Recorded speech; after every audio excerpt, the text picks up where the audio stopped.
Slant, కరువుతో slant, exit. V letter రాసే విధానం ఇది. సో ఇలా రాయకూడదు. షేప్ చూడండి, కరువుతో స్లాంట్ రావాలి, ఇక్కడ నుంచి కరువుతో మళ్ళీ స్లాంట్ రాస్తూ ఎగ్జిట్ పెట్టాలి. ఇది V letter. Next W letter. Next letter W letter. Zone లో ఎలా రాయాలి అనేది ఒక్కసారి చూద్దాం.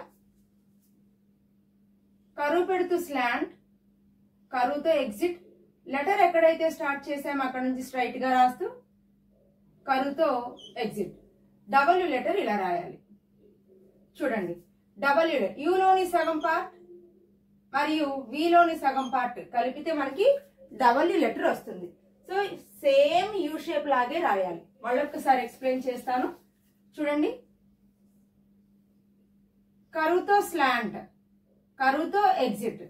సో లెటర్ ఎక్కడైతే స్టార్ట్ చేసామో అక్కడ నుంచి స్ట్రైట్ గా రాస్తూ మళ్ళీ కరువుతో స్టాండింగ్ రాసి రాయాలి. చూడండి, డబ్ల్యూ లెటర్ కి ఫస్ట్ పార్ట్ పెద్దగా ఉండాలి, సెకండ్ పార్ట్ చిన్నగా ఉండేలాగా రాయాలి. సో ఇది డబ్ల్యూ లెటర్. కరువు పెడుతూ స్లాంట్, మళ్ళీ అక్కడ నుంచి కిందికి స్లాంట్, మళ్ళీ పైకి స్లాంట్, ఇక్కడ కరువు తిప్పాలి. ఎన్ అంటే నేను ఇప్పుడు ఇలా రాశానంటారా? లేదు. ఇలా రాశానంటారా?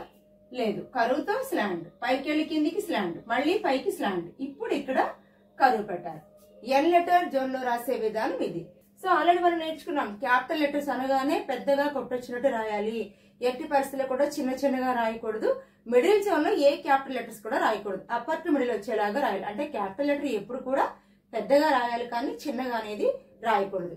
నెక్స్ట్ లెటర్ మళ్ళీ సేమ్ ఇలాగే కరువుతో స్లాంట్, దాని మీదే కిందకొస్తూ, దాని మీదే పైకి వెళ్తూ, మళ్ళీ కిందకొస్తూ కరువుతో ఎగ్జిట్. సో ఇప్పుడు ఏం రాయాలి అంటే చాలా మంది ఎలా రాస్తుంటారు, లేదా ఎలా రాస్తుంటారు. ఈ విధంగా రాయకూడదు. ఈ 4 లైన్స్ ఉన్నాయి కదా, ఈ 4 లైన్స్ దగ్గరికి రావాలి. దగ్గరికి దగ్గరికి దగ్గరికి వచ్చేలాగా రాయాలి. చాలా మంది ఏం రాయాలంటే ఇలా రాస్తుంటారు. ఇలా రాయకూడదు. 3 కూడా ఈక్వల్ హైట్ ఉండేలాగా ఉండాలి. 3 కూడా ఈక్వల్ హైట్ ఉండేలాగా ఉండాలి. అంతేకాని మధ్యలో పార్ట్ తీసేసి రాయకూడదు. ఎం లెటర్ జోన్ లో రాసే విధానం ఇది. ఈ లెటర్స్ ని ఇలాగే రాయాలి. నెక్స్ట్ లెటర్ సేమ్ ఇదే షేప్ ని బేస్ చేసుకొని కరువుతో స్లాంట్, మళ్ళీ అక్కడ నుంచి స్ట్రైట్ గా standing line. So hand right చేయకూడదు. ఇక్కడ నుంచి మళ్ళీ పైకి వెళ్ళి పెద్దగా సర్కిల్ లాగా తిప్పుతూ రాయాలి. ఏ లెటర్. సో ఎప్పుడైతే లెటర్ షేప్ అనేది పర్ఫెక్ట్ గా రాస్తామో హ్యాండ్ రైటింగ్ చూడడానికి అందంగా కనిపిస్తుంది. చూడండి, మళ్ళీ ఒకసారి కరువుతో స్లాంట్ వెళ్ళిపోండి, అక్కడ నుంచి స్ట్రైట్ గా స్టాండింగ్ లైన్, మళ్ళీ కొంచెం పైకి వెళ్ళి పెద్దగా కరువు తిప్పాలి.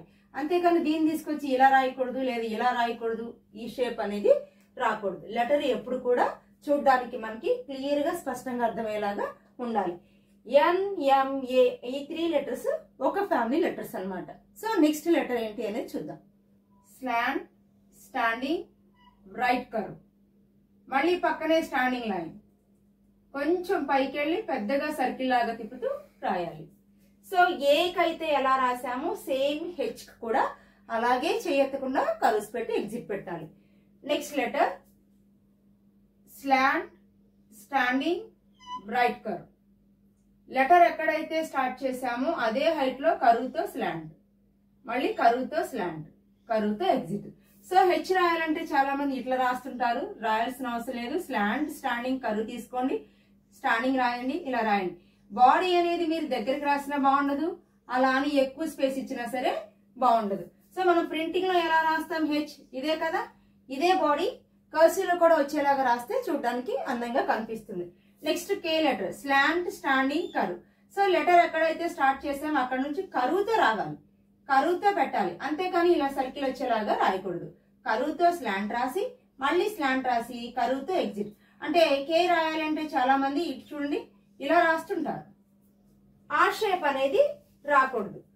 స్లాంట్, స్టాండింగ్, కరువు రాసేసి కరువుతో స్లాంట్ రాస్తూ మళ్ళీ ఇక్కడ స్లాంట్ రాసి ఇక్కడ నుంచి కరువుతో ఎగ్జిట్ రావాలి. సో ఈ షేప్ కనిపించాలి మనకి, అంతేకాని ఈ విధంగా రాయకూడదు.